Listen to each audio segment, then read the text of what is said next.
बच्चों, कल आप लोगों ने रिसिप्ट एंड पेमेंट अकाउंट वाला लिखा था क्वेश्चन। आज बात करते हैं कि रिसिप्ट एंड पेमेंट अकाउंट और कैश बुक में अंतर क्या होता है। तो देखो, पहला अंतर लिखा हुआ है कि रिसिप्ट एंड पेमेंट अकाउंट जो है वो कैश बुक के आधार पर बनाया जाता है। जाहिर सी बात है, वो कैश बुक की समरी होता है तो उसके आधार पर ही बनेगा। और कैश बुक जो है वो रिसिप्ट और पेमेंट के जो बिल होते हैं उनके आधार पर बनता है।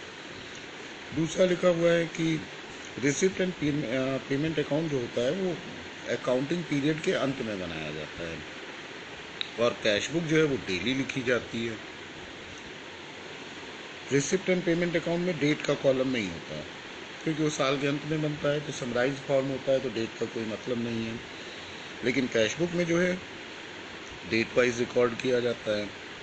फिर दूसरी चीज़ एक और हो गई कि रिसिप्ट एंड पेमेंट अकाउंट जो होता है वो केवल गैर व्यापारिक संस्थाएं बनाती हैं, सब नहीं बनाते। लेकिन कैश बुक दोनों लोग बनाते हैं, चाहे वो गैर व्यापारिक हों चाहे वो व्यापारिक हों। अगला था साइड। कैश बुक की जो साइड होती है वो रिसिप्ट एंड पेमेंट बोली जाती हैं, जबकि कैश बुक में नहीं, इसमें रिसिप्ट एंड पेमेंट में रिसिप्ट एंड पेमेंट साइड होती है, जबकि कैश बुक में डेबिट और क्रेडिट साइड बोला जाता है। रिसिप्ट एंड पेमेंट में लेज़र फोलियो वाला कॉलम नहीं बनाते क्योंकि वो लेज़र के थ्रू बनता ही नहीं है, तो कैश बुक के थ्रू बन जाता है।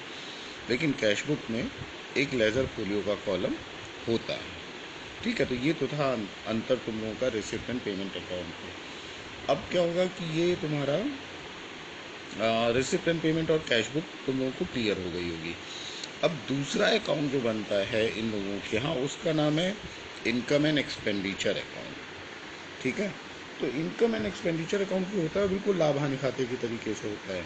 अगर एंट्री के लिए देखें कि एंट्री कैसे करते हैं, ठीक है, ये एक्रूअल बेसिस पे बनता है। इसका मतलब इसमें कैश ट्रांजेक्शन भी लिखे जाते हैं और तुम्हारे अगर कोई आउटस्टैंडिंग वगैरह है तो वो भी लिखा जाता है। ये केवल गैर व्यापारिक संस्थाओं द्वारा बनाया जाता है और इसको बनाने का उद्देश्य केवल सरप्लस या डेफिसिट, कमी या अधिक जो होता है वो पता करने के लिए बनाया जाता है। एक निश्चित पीरियड के लिए बनाया जाता है, मतलब 1 साल के लिए बनाया जाता है। ठीक है, ये बिल्कुल उसी तरीके से बनता है जैसे trading and profit and loss account बनाते थे, बस वहाँ पे ट्रेडिंग अलग होता था और पीएल अलग होता था। यहाँ पे ऐसा नहीं होता, पूरा अकाउंट सेम होता है। सारे एक्सपेंसेस वगैरह जो होते हैं और लॉसेस जो होते हैं वो सब डेबिट तरफ लिखे जाते हैं, जो भी इनकम होगी वो क्रेडिट तरफ लिखी जाएगी। अगर क्रेडिट साइड बढ़ी है तो हम कहते हैं सरप्लस आ रहा है, या हम कहेंगे excess of income over expenditure. और अगर डेबिट साइड बढ़ी है तो हम कहेंगे excess of expenditure over income, मतलब कि लॉस आएगा, क्रेडिट तरफ लिखा जाएगा। ठीक है, अब इसके फीचर्स क्या क्या हैं।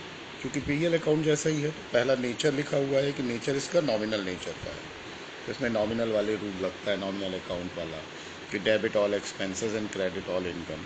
ठीक है, फिर है नेचर ऑफ आइटम रिकॉर्डेड। इसमें कौन से आइटम जो रिकॉर्ड होते हैं उनका नेचर क्या है।